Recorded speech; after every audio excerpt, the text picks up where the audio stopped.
Check this out. By May 2017, when James Comey was fired as FBI director, we had learned that the Russian operation had been even more expansive than the intelligence community had assessed in January. We knew now that the Russians had thousands of Twitter accounts and tens of thousands of bots that posted more than 1 million tweets. They posted more than 1,000 videos on YouTube with days of streaming content. Facebook has said Russian contact reached 126 million of its American users, which is an astonishing number considering that only 139 million Americans voted. As the leader of the intelligence community, I testified that the IC did not attempt to assess whether the Russian influence campaign impacted the results of the election. As a private citizen, I have no doubt they influenced at least some voters. Looking at the savvy ways the Russians targeted specific voter groups, for instance, buying ads on Facebook promoting Clinton's support of the Black Lives Matter movement, but ensuring those ads ran only on the pages of white conservative voters in swing states. Looking at how they created lies that helped Trump and hurt Clinton and promoted these falsehoods through social media and state-sponsored channels to the point that the traditional US media were unwittingly spreading Russian propaganda.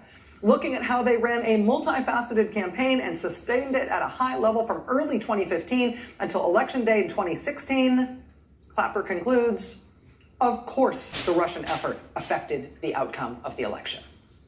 Surprising even themselves, they swung the election to a Trump win. To conclude otherwise stretches logic, common sense, and credulity to the breaking point. Less than 80,000 votes in 3 key states swung the election. I have no doubt that more votes than that were influenced by this massive effort by the Russians.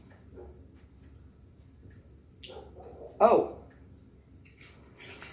immediate past director of national intelligence, who was director of national intelligence during the Russian attack on the election, says he has no doubt that the Russian attack, in his words, quote, swung the election to a Trump win. That means that the immediate past director of national intelligence believes that Donald Trump is only president because of a successful foreign intelligence operation to make him president.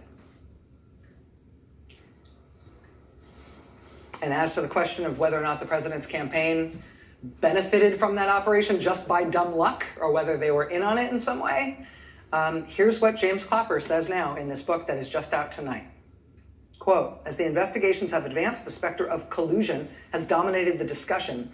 When I left office on January 20th, 2017, I'd seen no smoking gun evidence that the Russian government and the Trump campaign were in substantive coordination of their efforts.